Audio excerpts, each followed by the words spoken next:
Kristo akuzwe abavandimwe. Hari abavandimwe benshi bambajije ku bijyana n'inzozi, kubera ko kino gihe hari abantu benshi cyane biha kugenda bavuga ibisobanuro by'inzozi. Bamwe bakabishyira mu by'Imana, abandi bakabishyira mu bimeze nk'ubupfumu, abandi bakabyitiranya na siyanse, ariko abandi benshi bakigira abahanga bo kuzisobanura, ku buryo havuka n'ikibazo cy'uko bishobora guhinduka nk'ubupfumu busanzwe bwo mu buzima bwo muri iyi si. Noneho abantu bigize abapfumu kandi bagapfumura bitwaje Imana, bikaba byatuma abantu benshi cyane babayo. Noneho rero umuvandimwe arambwira ati uzatuganirize ku kintu cyitwa inzozi, kurota n'ibisobanuro byazo. Ndagira ngo rero ntagire mbabwira ko ntaje kubaha ibisobanuro mbere na mbere, kugira ngo turebe inzozi ubundi ziterwa n'iki, zikomoka he, ese hari icyo zisobanura zimwe na zimwe, ese zose zigomba gufatwa nk'ukuri gukomotse mu ijuru, ese noneho inzozi z'ubwoko bumwe na bumwe umuntu yazumva ate, umuntu yazisobanurira abandi ate, ese nibyo tugomba kuzitega amatwi mu buzima bwacu nk'abakristu, ku buryo inzozi yose ugomba gushakisha igisobanuro cyayo. Ese buri nzozi ifite icyo isobanura? Mu yandi magambo, muri make ku bibazo by'inzozi tugiye kubiganiraho, ariko duhere imbere na mbere ku bijyana no kubanza kwibaza ngo inzozi ziterwa n'iki. Reka maze mvuga ngo kurota ni na byiza cyane, kuko umuntu iyo atarota ngo aba yapfuye. No mu buzima busanzwe ugomba kugira inzozi zawe, uvuga ngo kumenya kugira imishinga mu bwonko, kugira imishinga mu bitekerezo, kugira imishinga mu mutwe, ukagira inzozi nyine, uvuga ngo hari ikintu yifuza kugeraho kirenze ukomeza uno munsi. Umuntu utagira inzozi ntashobora no gutera imbere. No mu bukristo ukagira inzozi z'ubutungane, ukagira inzozi z'uko waba intumwa y'amahoro, ukagira inzozi z'uko watuma abantu barushaho gukundana, mbese ukumva mu mutima wawe uvuga uti njyewe nuka za nzozi nyine za Martin Luther King, ndarota rwose, ndarota igihe abanyamerika bazakundana, abirabura n'abazungu n'abarabu n'imihondo n'ab'imituku, bose bakagira ihanga rimwe. Ndarota. Izo ni inzozi, ariko izo ni inzozi urota uri maso, kubera ko ziba zihuye n'ibyifuzo wifitemo nyine, urifuza ko ibintu byaba byiza kurushaho. Ibyo byose iyo nje kubaganirizaho uno munsi, n'ubu bwose ari byo byiza nabyo, kuko nibura ni inzozi nyine urota ubona, kuko utarose ubona, ngira ngo unasinziriye ntiwarota. Kuba uri umwana ukarota kuba umuntu mukuru, kuba urota kuzakomera, kuba ufite ikintu wumva uzaba cyo mu buzima busanzwe, ibyo ni ibintu byiza cyane.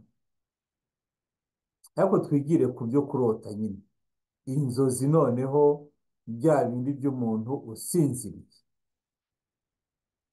Hari abarota basinziriye cyane, hakaba n'urota asa nk'ubona, hakaba n'urota ari hagati yo gusinzira no kuba maso. Uko biri kose byose ni indoto, kubera ko ubwonko buba busa nk'ubwagabanutsemo, ku buryo uba usa nk'aho ufite ikindi kintu kiri bukuyobora mu mikorere. Abakurambere baba mu mico y'Abagereki, baba mu mico y'Abanyaroma, Abanyamisiri n'Abanyarwanda ba kera, abantu bose bumvaga kurota, ndavuga muri iyo bakurambere nyine, bumvaga kurota bikomoka ku Mana. Abantu bemera Imana imwe bakumva ari Imana imwe nyine, cyangwa Imana yakoresha abakurambere, bakaba bashobora kuza ukabarota. Abandi bafite ibimana byinshi bigirwamana nk'Abanyaroma, Abagereki, Abanyamisiri n'abaki, bo bakumva nyine izo nzozi zikomoka ku Mana. ku buryo basaga, ndavuga ayo mahanga ya kure, basaga nk'abashyiraho ndetse n'abantu bo gusobanura inzozi, bakaba nk'abantu b'abasemuzi b'inzozi. aha niho twumvira nyine impamvu no mu Misiri muri biriya batubwira ko Yozefu bamuhamagaye aza muri abo basemuzi b'inzozi, ariko murabona ko uburyo abisemura ntajya kubaza Imana, ahubwo aravuga ati igisobanuro ni iki ngiki. asa nk'ukoresha ubwenge bwe bufungutse, agasa nk'ukoresha ubushishozi busanzwe, atagiye kure cyane ibyo bisobanuro. Ibyo biba kuri Yozefu, ibyo bikaba kuri umuhanuzi Daniyeli, kuvuga ngo hari aho bigera ukabona bo ibyo ayo mahanga ya kera agira ibintu bihambaye cyane, bo bagasa nk'ababizana ku bintu byoroshye by'ibisobanuro bisanzwe. ariko ni ukubabwira ko mu mahanga yose y'isi hakunze kumvikana ko inzozi zaba zikomoka ku Mana. ariko uko iminsi yagendaga yicuma, iyobokamana rikazamo rigenda risobanuka, ugenda ubona ko za nzozi bagenda baziha indi sura. noneho mu gihe tugezemo cyo, abahanga ndavuga mu by'Imana, kuko nibwo abahanga mu by'isi bisanzwe birajya kwa ba Freud, bijye kwa ba Jung, bijye abo bazanye ibi ngibi bita ngo ni psikoloji ya kino gihe, bize gutuma twinjira mu bya subconscious bimwe byihishe mu bwonko, kandi siyo byanzinduye kuko naba ngiye kubajyana kure, cyane cyane ko nzi ko nibyo biremereye cyane, hari abo nyine biraremerera. ariko nabyo ni ukubyumva nyine, kuko abitwa ba Freud mujya mubumva, abitwa ba Jung mujya mubumva, n'abandi ba kino gihe cya none baba psikologe, binjira mu mitekerereze, bose bakagaragaza ko inzozi nyine zikomoka ku byo wifitemo mu mutwe n'iki. iyo ni indi myumvire. Yewe ndizira ku bahanga bo mu bukirisitu, bagenda bazirikana ku mubano w'abantu n'Imana, uburyo inzozi bo bazidusobanurira. muri make rero batubwira ko inzozi zikomoka ahantu hatatu hatandukanye. ahambere zikomoka ni mu byo nirirwamo, mu byo ntekereza, mu byo nkora, mu byo nifuza, mu byo narebye, mu byo numvise, mbese mu buzima bwanjye bwa buri munsi hashobora kuba isoko ikomeye cyane y'ibyo umuntu arota. kandi ntabwo bitangaje kuko iyo nyine umuntu aryamye cyane cyane asinziriye, hari ibintu bitatu bigabanya ubukana bwabyo cyangwa se umuvuduko wabwo. ubwenge bwacu busa nk'ubugabanutse, ubushake bwacu na volonte igasa nayo nk'igabanutse, ariko noneho na liberite yacu, kwa kundi ukoresha ubwenge, utekereza, ukoresha imbaraga, ugira ute, byose biba bisa nk'ibihwekereyeho gahoro. bikaba impamvu rero yuko noneho bishobora kugarukamo ku bundi buryo. ibyo wiriwemo, ibyo wifuza, ibyo ukora, ibyo ureba, bikakugiraho ingaruka, cyangwa se bikagaruka ku bundi buryo, mu buryo bw'inzozi. niyo mpamvu ukunda kubwira ababyeyi ati mwabyeyi mwe, abana banyu muravuga ngo basinzira bishikagura, ngo barara bameze nk'abari gukora bya bintu by'inzozi ziteye ubwoba n'ibiki byose. kabiri uti mujye mwitondera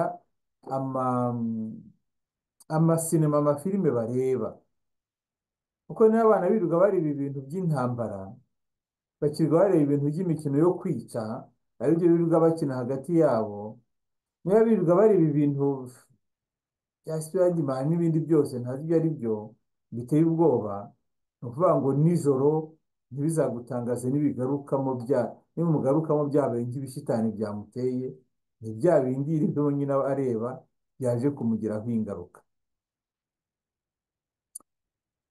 niba umuntu mu bwonko bwe ahora atekereza ibibi, ntibizagutangaze niba mu ijoro warota ibintu nyine bibi nanone. niba umuntu mu mubiri we ananiwe cyane, hari inzozi ushobora kurota nk'umuntu unaniwe.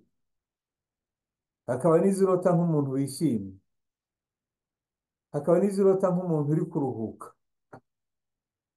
Mbese amarangamutima yacu twifitemo agira aho ahurira n'inzozi zacu dushobora kurota. Aho ngaho niho hambere tugomba gushakira impamvu y'inzozi zacu. Niyo mpamvu nyine ushobora no kubwira n'abantu uti inzozi zawe ushobora no kuzicunga. Niba mbere yo kuryama, niba umenyereye kurota buri gihe ibikoko n'ibisimba n'ibiki, banza usenge ijambo rya nyuma usorezaho, ushobora gusanga no mu kurota akaba ariryo uza kurota. Noneho isengesho uvuze ugasinzira kuri ibyo ngibyo, noneho wakunda ishapure, hari n'usinzira yivuga, nurota Bikira Mariya ntibizagutangaze kubera ko nyine umutima wawe niwo uzaba werekeyeho. Ni ukuvuga ngo rero aho niyo ni ahambere y'inzozi zacu. Amarangamutima yanjye uko meze none, uko niriwe, ibyo niriwemo, ibyo narebye, ibyo numvise, mbese bigaruka muri njyewe mu kintu kimeze nk'inzozi, bikaba bishobora kuza nyine muri njyewe kubera ko mu by'ukuri biri wenda mu byo nifuza. Inzozi zishobora kuza muri uwo murongo, bya bindi by'intambara wenda urwana zo guhinduka ibyifuzo byawe, ubukire, ibiki n'ibiki, wajya kubona ukubona nibyo bigarutse mu nzozi. Noneho bikaza ku bundi buryo, ku buryo na bisa nk'aho byahindutse ukuri, ariko mu by'ukuri ari wowe ubwawe nyine byakomotsemo, ntujye ujya gushakira ahandi. Ni inzozi nyine ziri mu miterere yawe ya none, uko umeze none. Naho byiza ko umuntu agomba kwireba akavuga ati ibyo narose iri joro bihuriye he n'uko ejo nari meze, ibyifuzo nari nifitemo ni ibi. Mbere yo guhita usimbukira ngo ni Imana yabimbwiye, banza nibura uhere kwibaza ngo ejo nari meze nte mbere yo kuryama, cyangwa se niriwe nte, nahuye na bande, twavuze iki, twarebye iki.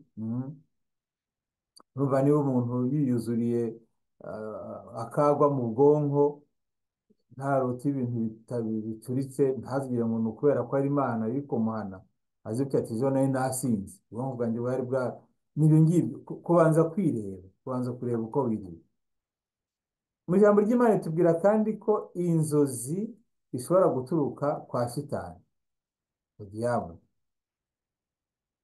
Kuko nyine Shitani nayo ishobora kugendera kuri kwa kundi ubwonko bwawe bwagabanutse, noneho ikaza kugushuka ikoresheje amashusho, icyo bita nyine imagination, biva kuri image. Inzozi nyinshi ziza nk'amashusho, singombwa ko yose aba akomotse kuri Shitani, ariko Shitani ishobora kugendera kuri aho ngaho, ikaba ishobora kutuyobya yitwaje wenda inzozi zacu. Mu gitabo cy'Isubiramategeko umutwe wa 13 rimwe kugeza kuri 3 baratubwira ati niba hari n'abashobora kurota bakavuga ibintu by'ibitangaza atari ko bitankomotseho, byakomotse ku wundi. Kandi rero batubwira ko hari n'abitwaza inzozi bakabihindura ukuri, bakagenda bashuka rubanda.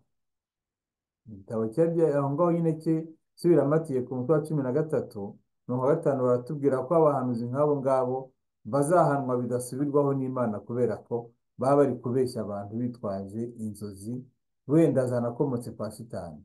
Uzi ko hari n'abishyiramo kurota, ndashaka kurota ibi rwose Mana, agasa nk'uyibwira Imana, ariko se ikiba akaba ari isubiza, kubera ko turabizi nyine ushobora gusaba ibintu ntabyo igira, ariko ushobora kubyitira ikavuga ko ari yabikoze.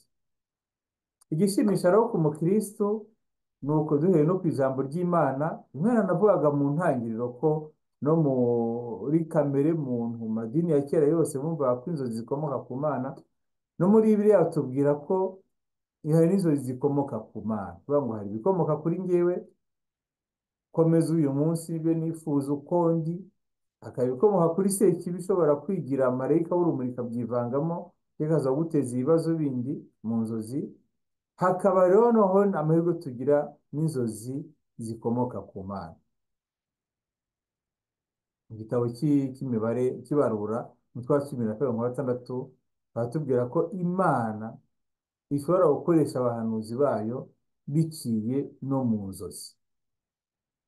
Ibi ngibi tubifitemo nk'uburambe kuko tubona uburyo Imana yavugishije abahanuzi bayo benshi cyane mu nzozi, aho tukaba twanareba na Yozefu mutagatifu, tukareba uburyo Paul mutagatifu nako Petero mutagatifu, Petero mutagatifu mu byakozwe n'intumwa umutwe wa 10, uburyo nawe yabonekeye, uburyo yeretswe, none izo kugira ngo inzozi zigaragaze, Imana imwohereza abantu bo kuza kumubwira, mbese ahita abona ko ibyo yarose byari ukuri, ari uko abonye nyine ibyo yarotaga byuzurijwe muri abo bantu baje kumureba. Nk'abahanuzi benshi bagiye bagira inzozi zikomotse ku Mana. Ariko rero inzozi zikomotse ku Mana muri Bibiliya akenshi niyo yihera n'igisobanuro abo yahaye izo nzozi. Tuvuge Petero kwa Koruneye, ibyo yarose ako kanya ntiyahise abyumva, ariko abonye baje kumushaka aravuga ati icyo Imana ashaka kumbwira ndacyumvise. Yozefu mutagatifu, Imana iramubwira fata umwana na nyina muhungire mu Misiri. Nibyo koko hari danje ihari, bagahita abona ko Imana imusa nk'imwihereye igisobanuro ako kanya cy'ibyo yarose. Muri Isirayeli no mu Bukristo ntabwo higeze habaho amatsinda y'abasemuzi b'inzozi, ntabwo bigeze babaho. Inzozi kubera iki batagomba kubaho? Kubera ko tugomba gutega amatwi ijambo ry'Imana, akaba ariryo dukurikiza. Tugomba gutega amatwi inzozi ngo abe arizo zituyobora,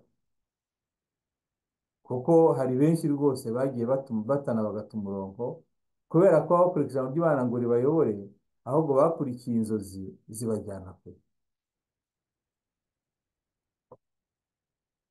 Inzozi rero noneho ubwo tumaze kubereka aho zikomoka, ko zikomoka kuri ibyo bice uko ari bitatu, kuri ibyo byiciro uko ari bitatu, ikiganjemo cyane kikaba icyacu bwite nk'abantu, ku buryo wavuga uti mu by'ukuri mu bibiri bya gatatu by'inzozi tugira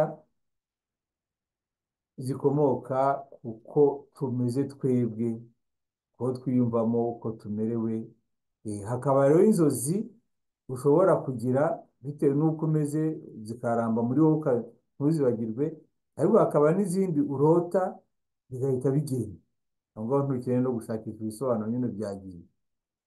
Ariko no mu byatinze muri wowe, aho uhita usimbukira ku bitangaza by'Imana cyangwa kuri shitani yakuvugishije cyangwa ku biki n'ibiki, nyabune hera kuri wowe ubwawe uvuga uti ubundi meze nte mu mutima wanjye, meze nte mu mubiri wanjye, meze nte mu buzima bwanjye bw'uno munsi.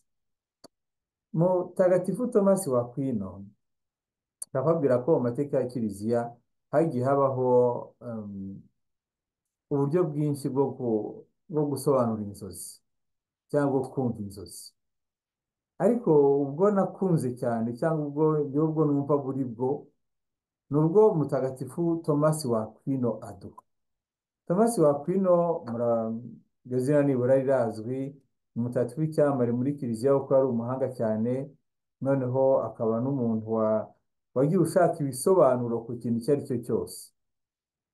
Noneho mu bisobanuro yagiye atanga ku kintu icyo ari cyo cyose, akenshi uko yabikoraga yaheraga ku bibazo akiha n'ibisubizo, agahera ku kibazo agatanga igisubizo, gutyo gutyo, uburyo bituma inyandiko ze zumvikana kurushaho, kuko atanga ikibazo noneho ari we wibaza cyangwa agenda ikibazo wamubajije, yashyiraho igisubizo ukaba ushobora kumva kurushaho icyo ashaka kuvuga.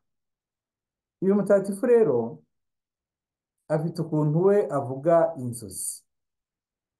Aravuga ati inzozi, Tomasi wa Aquino aravuga ati inzozi zikomoka ku bintu bibiri. hari izikomoka kuri twebwe, hakaba n'izikomoka hanze yacu. Numva nyine birasa nk'ibihura rwose na bimwe nababwiraga abahanga b'iki gihe bavuga ku bijyanye n'inzozi. Izikomoka kuri twebwe, umutagatifu niko avuga, aravuga ati hari izikomoka mu mubiri wacu uko tumeze, uko twiyumva, n'izikomoka mu bwenge bwacu uko biri. Ati hakaba n'izikomoka hanze yacu, rero bigiye guhana rimwe nababwiraga, ati izo hanze yacu hari izishobora gukomoka ku mwanzi w'abantu ari we Shitani, hakaba n'izikomoka ku Mana ubwayo, kuko n'Imana ituganiriza no mu nzozi. Ibi ngibyo urumva ko ibivugwa kino gihe nibyo mutagatifu yashyize mu magambo make atubwira mu by'ukuri nyine inzozi icyo ari cyo. Muri Bibiliya rero, garuke muri Bibiliya, nubwo bwose maze kubereka ko hari abantu benshi bagiye bagira inzozi babibwirijwe n'Imana. Twavuga Abimeleki, twavuga ba Yakobo, ba Salomo, Nabukadinezari nawe ubwe, Daniyeli, Yosefu na Paul mutagatifu, n'abandi benshi bagiye bagira izo nzozi. No mu mateka ya Kiliziya hari abatagatifu benshi bagiye bagira inzozi bakazitega amatwi Imana ikabibabwiramo, barimo nka Francisco Wasizi n'abandi benshi bagira inzozi, nubwo batabishyiragaho umutima cyane, ariko hari ubwo bumvaga nyine ariyo nzira Imana igomba kunyuramo. Ndavuga rero nyamara muri Bibiliya inasa nk'ituburira, iratuburira mu kwirinda gukurikira cyane iby'inzozi zitubwira. Hari ukuntu Imana rwose ahubwo inabuze kwita cyane ku by'inzozi. Kuko mu gitabo cy'Abanyalevi umutwe wa 19:26, igitabo cy'Isubiramategeko 18:10, umurongo wa 10, abahanuzi bo mu kinyejana cya munani benshi bagiye babuze iby'inzozi. Tuvuga aba Yeremiya 29, mwene Siraki aratuvuga ngo bahari umurongo uryoshye cyane w'umutwe wa 3 umurongo wa 7, batubwira ngo inzozi zagiye zibeshya abantu benshi, ati noneho zigatuma rwose bagwa munsi y'inzira. Zagiye zoshya benshi cyane. No mu gitabo rero cya kabiri cy'amateka naho barabitubwira amagambo nk'ayo ngayo. Ariko noneho na Yezu ubwe asa nk'ugenda atubwira ati ntimugendere mu nzozi, ahubwo nimutege amatwi ijambo ryanjye. Kuki rero nyine mu isezerano rya kera bagumya kubuza abantu kwihambira ku nzozi? Impamvu ya mbere ni uko bakikijwe n'amahanga, noneho hafite n'abasemuzi b'inzozi bemewe, kandi ayo mahanga akaba asenga ibigirwamana. Hakaba hashobora kugwa mu mutego nabo wo kwitiranya ibigirwamana n'Imana, cyangwa bigahinduka ubupfumu nk'uko nabivuze mu ntangiriro, aho kugira ngo abantu binjire mu cy'inzozi zibashobora kubabwira batabishyizeho umutima cyane, aho ugasanga bihindutse nk'ubupfumu. Muri se rero ntihigeze habaho abo bantu rwose bitwa ba Poterimu, abo ngabo bo kubera aho gusobanura inzozi gusa. Ndetse na Bibiliya aho bigashyiraho ko abantu b'abapfumu bo abo ngabo nyine n'ubakurikira we, Bibiliya rwose barwanya cyane. Tugomba rero kwitondera inzozi. Ndagenda nganaho umuntu ibaza ati none se ngubwo inzozi nyine twazifata dute? Ikintu cya mbere cy'inzozi navuga, maze kukivuga, uyoborwa n'inzozi, uyoborwa n'ijambo ry'Imana. Icyo ni icya mbere. Icya kabiri, wishyira umutima cyane ku nzozi, kuko hari abantu muri iki gihe turimo cya none basigaye bayoborwa rwose n'inzozi, akumva agomba kumenya inzozi zanjye zivuga iki, narose iki, harya uhansobanurira ko ndota ibi n'ibi bimeze gute na gute. Kwirinda kubishyiraho umutima cyane, kubishyizeho umutima cyane ushobora kugera ahantu uga- ugahora mu bwoba, cyane cyane nkahora wakora ibintu bya koshimari, ziriya nzozi zimeze zitesha ubwo zigira ubwoba, ziteza ubwoba, zigira zite. Noneho uwo nguwo aho kugira ngo ashakire impamvu ku byo arimo, ku byo yirirwamo, ku byo akora, ku byo areba, agahita gushakira impamvu. Imana irashaka kumbwira iki? Nawe ukabona aho kugira ngo umuntu abeho yakira ugushaka kw'Imana, akabaho yakira inzozi ze. Ni danje rero ikomeye, kandi muri kino gihe bireze cyane, ubwo abantu rwose ubona bagenda basa nkaho bafata inzozi nyine nkaho aricyo kigomba kubayobora mu buzima bwabo. Icyo ni icya kabiri kandi gikomeye. Icya gatatu ni ukwisuzuma. Kwisuzuma, meze nte muri iki gihe? Kuko hari aho ushobora kwitwaza ijambo ry'Imana ukavuga ati Bibiliya izamfasha kubisobanura. Babwira ati hari ibikoko urota bikaba bisobanura ibintu bibi. Birumvikana, niba uhora urota inzoka, ugomba kuvuga ngo umutima wanjye umeze ute, umubiri wanjye umeze ute, ubuzima wanjye bumeze bute. Niba uhora urota wambaye ubusa, ugomba kwibaza uti aho umutima wanjye urambaye. Ni ukwibaza nyine, kuko kwambara birushanya nyine ko uri mu kuri. Adamu na Eva babona bambaye ubusa ngo bagiye kwihisha. Nubona rero urota uri gutembera mu muhanda wambaye ubusa, bituma usubiza amaso mu buryo uti ariko bimeze bite ubu ngubu? Kuvuga ngo kwireba wowe ubwawe, mbere yo kureba wenda abandi babiguteje bagize bate, banza wirebe uko umeze uwo munsi cyangwa se muri icyo gihe. Hari abantu bahora basubira mu nzozi zimwe, mu nzozi zimwe. Abahanga mu by'inzozi baravuga bati ni ikimenyetso cy'uko muri wowe hari urugamba utari watsinda, hari intambara uri kurwana nayo ukaba utarayitsinda, cyangwa se uri kugenda uyikwepakwepa, ariko ariyo ntambara ugomba kurwana nayo. Biba bisaba nyine ko niba uhora urota ibintu bimwe uvuga uti urwo rugamba ndimo ni uruhe. Urumva ko ni ibintu bigusaba ubwawe kwitekerezaho mbere yo guhita uvuga ngo ni Imana cyangwa ni shitani. Kugira ngo tugaruke muri icyo kintu, kuko ni ngombwa cyane kumva ko inzozi ni njye ziri kubwira none, kandi hari umugambi ujyanye n'uko meze none, nifuza ni ngomba guhishurirwa, yaba n'Imana cyangwa nanjye ubwanjye, ariko bimaze mpere kuko meze uno munsi. Hakaba rero n'ibindi ushobora kurota ukagira ngo ni bibi bitewe n'umuco wawe urimo.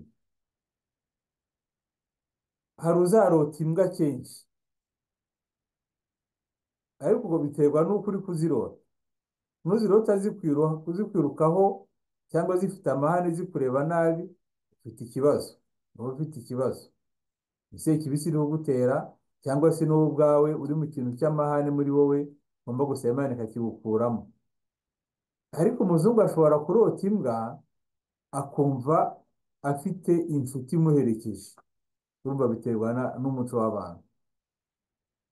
Hari abantu bashobora kurota injangwe ngo y'umukara bikarangira yumva byarangiye, ariko abandi ushobora kurota injangwe bakabona ari ubwiza. Urumva bitewe n'umuco w'ahantu n'uko nyine bashobora kumva inzozi. Ni naho ndi kubabwira ntibigomba kujyana n'uko yewe uno munsi niyumva ukomeze ukonje. Hari inzozi zindi rero ushobora kurota, inzozi zijyana no gukura, kwa kundi urota uri kuguruka uvuga ngo uri gukura, cyangwa se hari ikintu urenze cyari kihugoye, ukaba noneho ugisimbutse ukaba ugeze kure yacyo. Ni ukuvuga ngo hari za nzozi ushobora kurota, noneho wenda ukarota uri kugenda wambaye ibintu byera, unezerewe umeze neza. Ugomba kwibaza umutima wawe unezejwe n'iki. Hariho ibyo ngibyo bijyana n'uko amarangamutima yanjye ameze uno munsi. Hakaba rero n'abarota aribo bapfuye, cyangwa bakarota ari undi muntu wapfuye. akenshi hari abahita bagira ubwoba, ariko nyamara inzozi zo kurota wapfuye cyangwa hari undi muntu wapfuye biba bikubwira ngo hari ikintu kiri gupfa muri wowe wifuza ko gipfa n'ubundi kugira ngo ukomeze urugendo.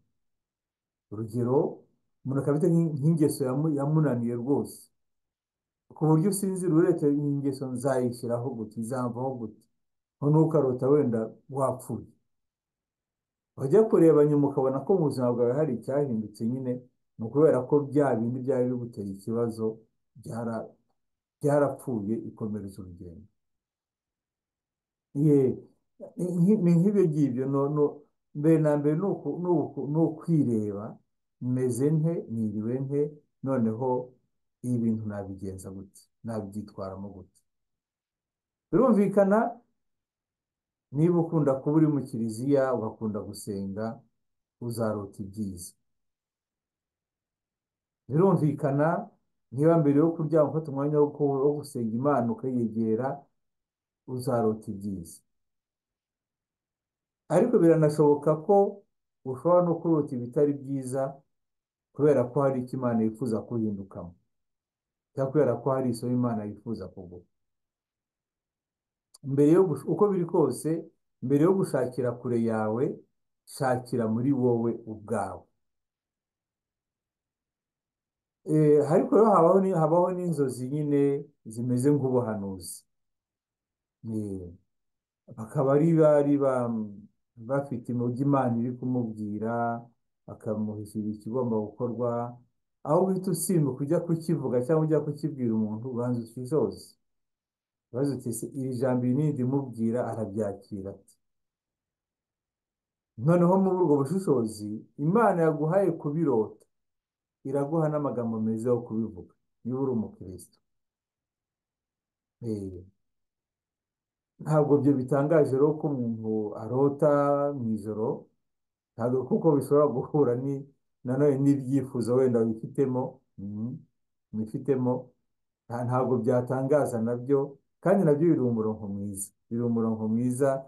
Ni ukuvuga ngo mu by'inzozi byo rwose, mbere yo kujya gushakira kure nk'uko benshi kino gihe nyine bari kugenda babirisha, ni ukuri hera kuri wowe ubwawe, urebe wumve uko umeze, wiyumve, noneho ubanze gushaka igisobanuro hafi mbere yo kujya kure.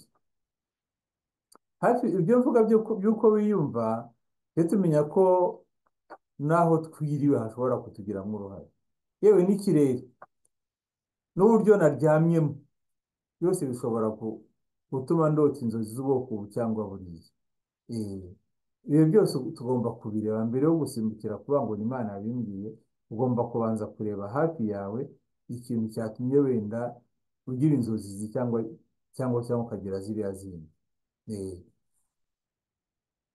Sinzi rero niba abampaye ikibazo ku nzozi niba bumva hari aho mbagereje mu gisubizo, ariko gusa nuko ngira ngo mbabwire nti rwose nimushyitse umutima mu gitereko, ntabwo inzozi yose ugomba kwigira ikintu extraordinaire, wumve ko ari Imana ikiri kukubwira, cyangwa se ko ari shitani yaguteye, kandi nubwo uzarota amashitani akwirukaho,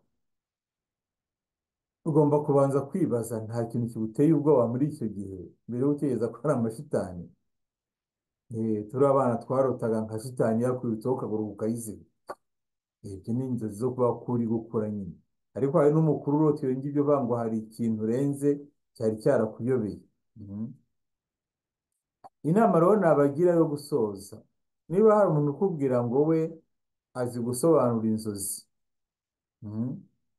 cyangwa ati ngwino nkubwire icyo inzozi warose zisobanura, ngwino nkubwire ibi n'ibi na biriya, uwo muntu uzamugendere kure. Umuntu yagufasha gutekereza ku byo warose, ukabihuza n'igihe, ukabihuza n'ibyo wakemura, ukabihuza n'amateka yawe, ari ukuvuga ngo buri nzozi yose ifite ibisobanuro. Nyabune rero tugomba kubyirinda. Reka nsoze rero mbibutsa ko Imana nayo ishobora kudufasha kurota. Kurota ni ukuvuga ngo Imana ishobora kutuganiriza mu nzozi, ariko bitewe n'uko nyine natwe tumeze mu mutima wacu uko twayisabye, ishobora kuduha n'ubutumwa mu nzozi, kuko nabwiye ni ubwenge, ubushobozi n'ubushake byacu biba byagiye hasi, ku buryo mu nzozi burya uba umeze nk'akana gasinziriye, noneho umubyeyi akaba ashobora kukagera ahantu hose yifuza kugera, kubera ko nyine karasinziriye, nkeneye kukuhagira, hari aho njyamo nakajya gukora agatera amahane, uramucunga asinziriye ukaba ushobora ku- kugera ahantu hose wifuza. Nawe igihe usinziriye, mm, jya urima wibuka yaza buri tubwira ngo Imana yuzuza abikunda basinziriye. Eh, ni ukamenya ko niba usinziriye rwose wibereye mu Mana, ni amahirwe akomeye, cyane cyane ko neza tubwira ko urupfu ubwarwo nabwo ni ugusinzira. Reka nsoze ariko mvuga interuro ya Mutagatifu Padiri Pio, ntukifuze gusinzira uko utifuza gupfa umeze. Kuvuga ngo mbere yo kuryama igorore n'Imana, wigorore na bagenzi bawe, winjire mu bitotsi rwose, uze kugira n'inzozi nzima, kubera ko umutima wawe utuje. Imana rero ibaha umugisha ku izina ry'Imana Data na Mwana na Roho Mutagatifu. Amen. Mwese ndabifuriza kugira inzozi nziza, haba mu buzima busanzwe, kurota ibyiza biteza imbere, biteza isi imbere, biteza n'abandi bose imbere, aho kuba abandi bagira inzozi z'ubugome, z'ubwicanyi, z'ubutindi, z'ubugizi bwa nabi. Ibyo rwose Imana ibikurinde.